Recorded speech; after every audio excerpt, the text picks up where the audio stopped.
આંખમાંથી પાણી આવતા હતા, નીકળતા હતા, રડતા હતા.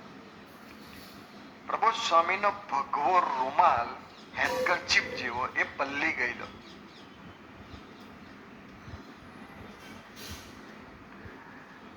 પ્રબોધ સ્વામી એક જ વાત કરતા હતા કે સ્વામીજી જ્યારે નીકળ્યા ને ત્યારે સ્વામીજીને કોઈ સાનુકૂળતા નથી.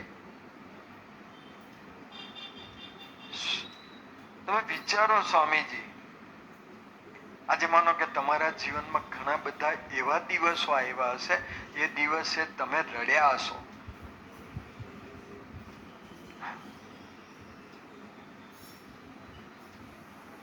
કદાચ તમારા મિસિસ ધામમાં જતા રહ્યા હોય, કદાચ બાળક ધામમાં જતું રહ્યું હોય, કદાચ પપ્પા મમ્મી ધામમાં જતા રહ્યા હોય, તે દિવસે આપણને દુઃખ લાગે.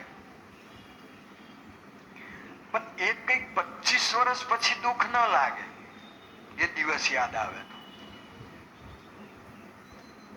પ્રબોધ સ્વામીજી હમણાં કેનેડાની અંદર સ્વામીજીને પ્રવચન કરતા કરતા